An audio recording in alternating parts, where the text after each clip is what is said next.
Welcome back, everybody, to Rob's MetalWorks. We are here at 210 Compones.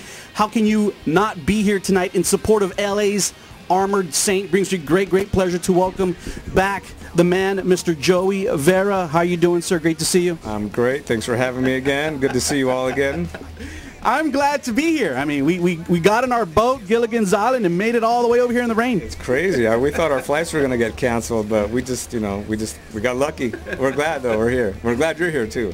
Thank you, sir. It's great to see you. And, you know, we had to come out here and support Armored Saint on the release of your brand new CD, which is not yet out, people. It doesn't come out until June 2nd. Win, hands down, out on Metal Blade Records. I want to talk all about it, okay? Sure. So let's get started. First of all, you know, it had been about 5 years since the last release, La Raza, came out, and now I was happy to see that the band has gotten back together and released Win, Hands Down. Why 5 years later was it the opportune time again to release an Armored Saint record?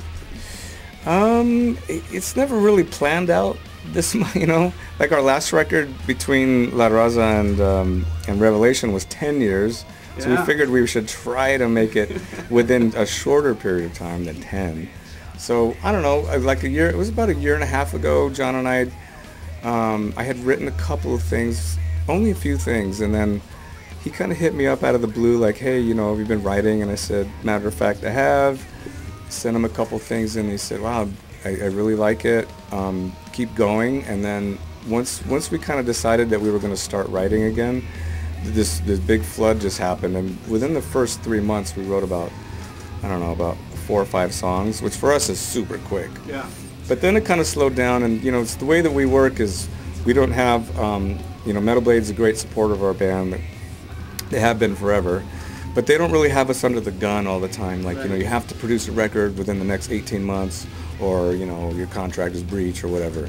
They just sort of say, like, whenever you guys, you know, whenever you guys want to do it, we're here for you, kind of a vibe. So for us, that's a great way to work. And, you know, we have all our lives, you know, things going on at home and family life and stuff. So we just kind of try to fit it in with daily life. And that's why it takes us a little bit longer to manufacture these things in the end, you know. But so that's, you know, we started writing, and it was about a year of writing, and then about another 6 months of doing some pre-production and getting ready for the studio kind of thing. So this is the band's 7th release. Yep. Out for the fans out there. And what kind of, you know, I was telling you off camera, I said, man, this album sounds amazing.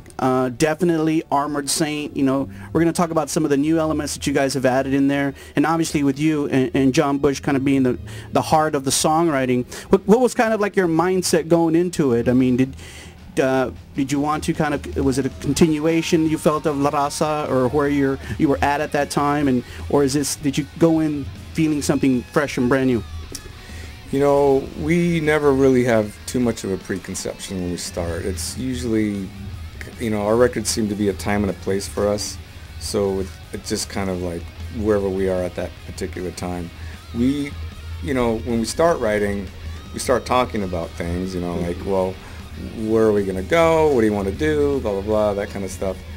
And, you know, I start to remember that, you know, a lot of our fans, you know, a lot of the old school fans, they ask for, you know, another Do Can You Deliver all over again, or, you know, another, you know, Symbol of Salvation. Right. You know, that's my favorite period. But it's like, I can't go back there.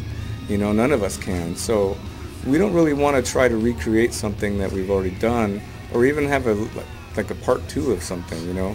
So every record is a little bit different than the one that came out previous with our band, and it's probably hindered us in some ways, but that's just how we are, and that's what we do.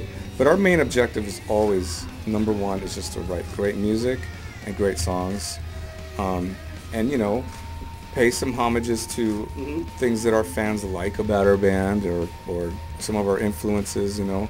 That stuff is always going to be there, but in the end, it's just, let's just make a great record and write great songs. The only thing I'll say that we did kind of verbally talk about was really this time trying to push it further, like go beyond what we'd done before in terms of production in a lot of ways, and also songwriting too.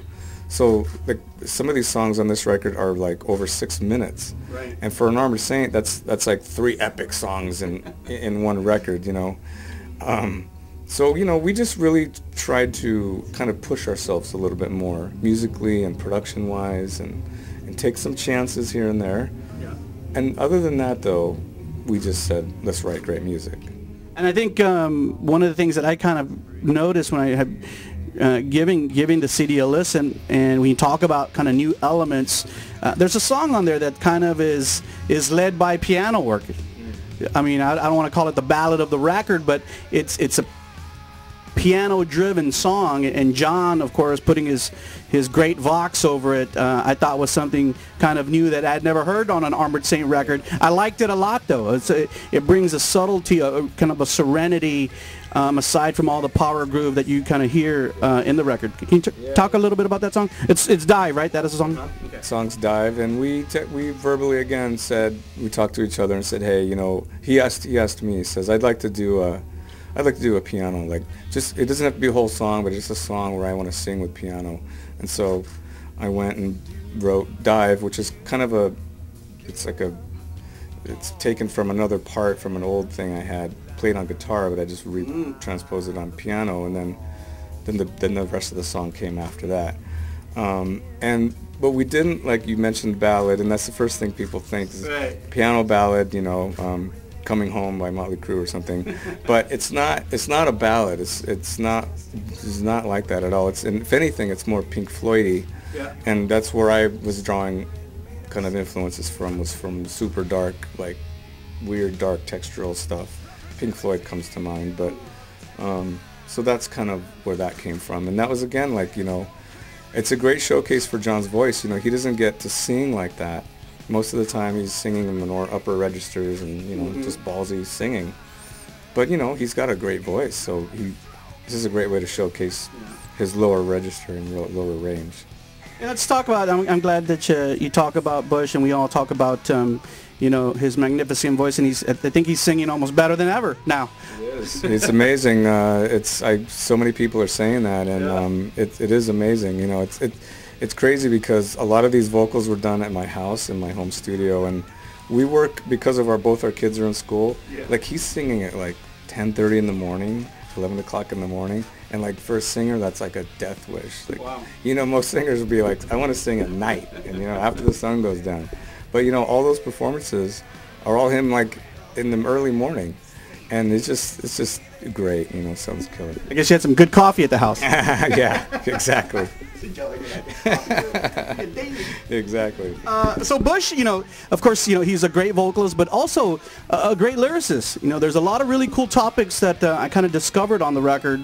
One of them that I had some insight on was the song called In an Instant, which talked about the marathon Boston bombing thing that John was talking about in that song, but also kind of some very kind of realistic things, kind of some of them kind of personal. Can you touch a little bit about where John's mind was with lyrics? Well, a lot of the stuff is, you know, this record is probably his most personal of any of them, I think, and as a whole. You know, a lot of most of the songs are just about something that has happened to him, or in some way, or his viewpoint in some way or another. Some songs aren't, like An Exercise of Debauchery isn't really about John, just to let you know. But you know, a lot of the stuff is just super personal and comes from that place of the things we've been through. A Muscle Memory is another one that's that way, you know. So, you know, he's just like, I think, feels so comfortable at this point to be able to wear his heart on his sleeve a little bit more. And I think in some way, maybe I'm speaking for him, but in some way for him it's like medicinal for him to be able to sort of express himself, and he can sort of step outside of it and take a look at it and go, wow, that's actually me, you know.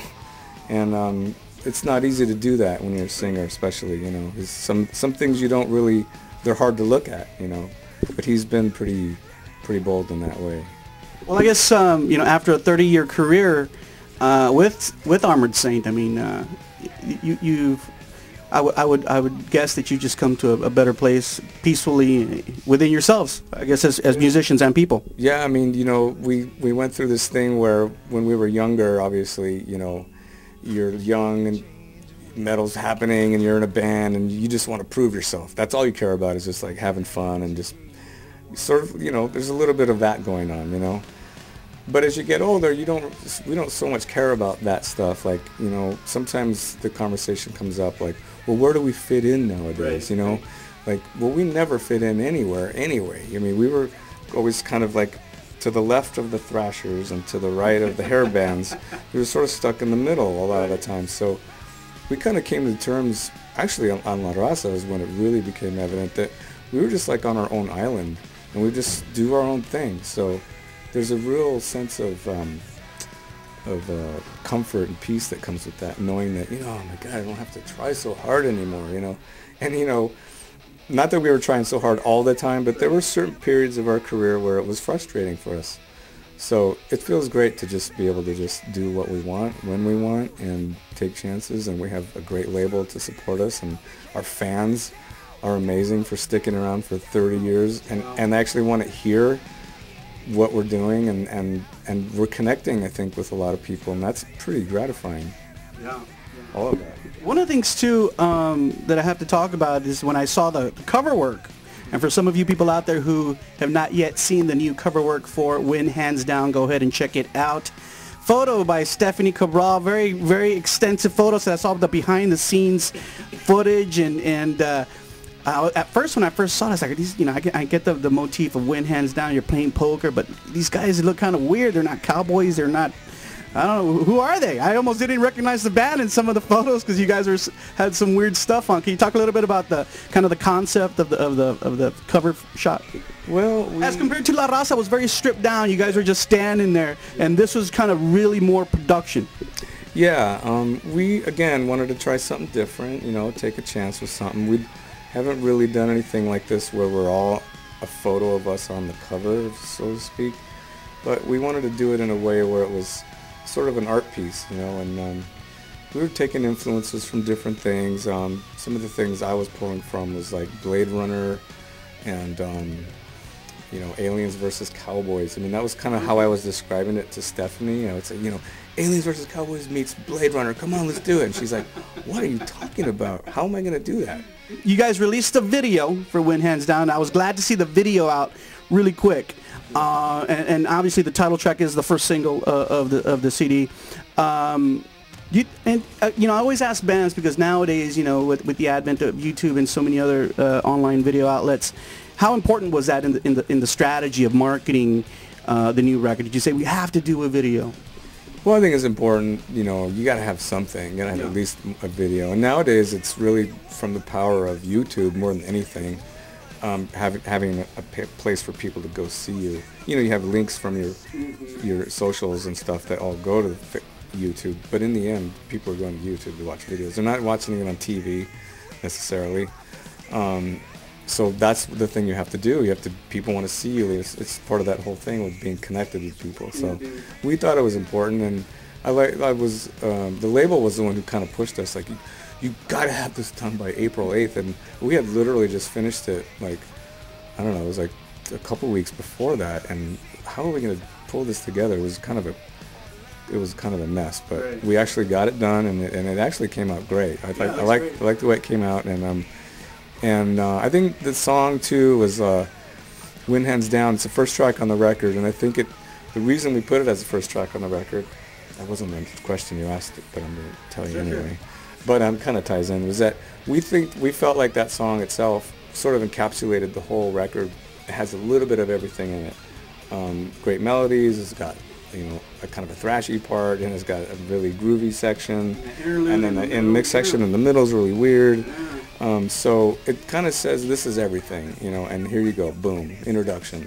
And so what better song to have a video for than that song? So. But I mean, I love all the songs. I was just telling John on the way over here that I wish we could make videos for all these songs, because they all had kind of conjure this imagery, you know, in my mind. Yeah. But we're actually talking to Metal Blade about doing a second video pretty soon, so be on the lookout for that. Can you share what track maybe you're leaning towards? Not yet, okay. But we want to probably see. We do have one in mind, but we're gonna wait till the record's actually released after June 2nd. See if there's some sort of a different reaction after the second. But if not, then we'll probably go with Plan A. Yeah. So you guys are doing a string of shows. I know you've been here in Texas for a couple of days, or will be. And what's the plan in support of this record? What do you foresee for the rest of 2015, and also with the summer coming up, touring-wise for the band? Well, we finished these dates out with Saxon, which have been amazing. It's been great touring with these guys. They're so super class band and super classy guys. So this has been a lot of fun. San Antonio! Yeah! How are you tonight?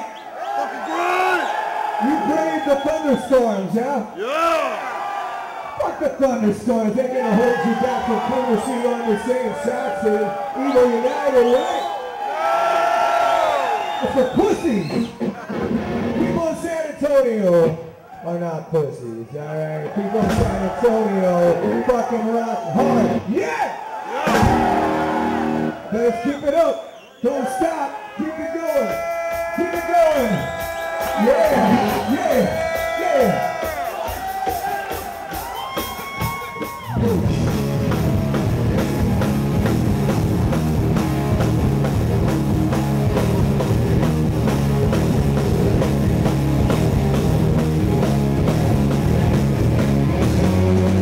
Make some fucking noise out there!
we're finishing this up in California, by the way, next week.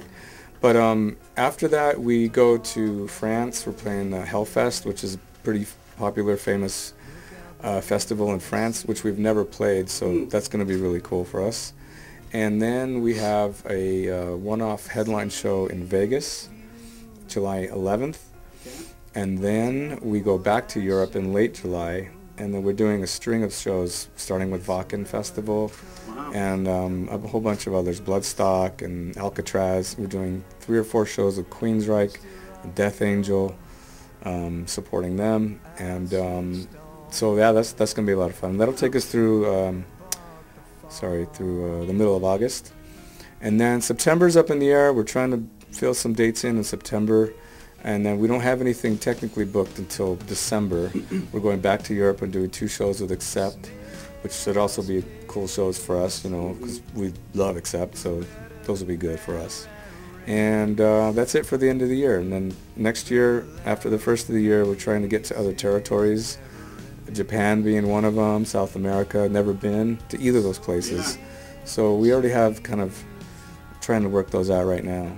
Well, it's great to hear. I mean, because people know that you're busy with a variety of things. So, am I hearing that you're committed to supporting this record for a good while? Yeah, I mean, we have this thing with Armored Saint where we don't want to go out. The thing we don't want to do is go out and headline on our own, and just slug it out, and and sometimes play in front of 10 people, 20 people sometimes. And believe me, it sounds weird, but there's a lot of cities we go to where just can't headline. It's better for us to be a special guest on with another band. So we don't want to do that anymore. We're going to wait for what's right for us. Shows like these Saxon dates are perfect. The Accept thing, that's a great thing too. So we're kind of trying to hook up with other bands and do cool shows, And yeah, I mean, we want the world to hear the record. So it's not like we're gonna do whatever it takes, because the punk rock tour thing is done for us. We're too old for that. And, when you have families and time's very precious. Exactly. We all got kids at home. I can't be doing that anymore. So we want to choose the right things that make sense for us, and yeah, we want to have fun. That's the name of the game. When we first got back together, when we did Revelation, I probably told you this already, but we said to each other, we're going to do this as long as we're having fun. Yeah. As soon as it stops being fun, it's not worth it, Right. So we got to keep a smile on our faces, otherwise. Watch, now I said that tonight. Everything's going to go wrong tonight. We're going to be like, oh my God, this is the worst night. No. And I think too, I mean, one thing that I think has even made that a more of a success story for Armored Saint is that you guys have continued with this lineup your whole career.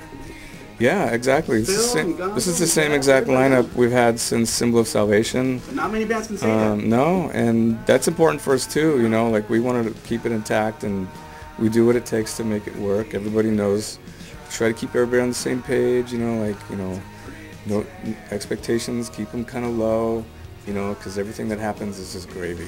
Right, so. Right. Joey, thank you, sir. Appreciate it. It's always a pleasure talking to you. I know I'm going to get a great interview when I see you, man. Well, thank you. Thanks for the conversation. I like your interviews because they're conversations. Thank you. They are. Remember, everyone out there, the brand new Armored Saint comes out June 2nd. Be sure to go out there and pick it up. Go online, get it in your hands right away. I can tell you, it freaking rocks. You saw the man, Joey Vera of Armored Saint, only on Rob's MetalWorks.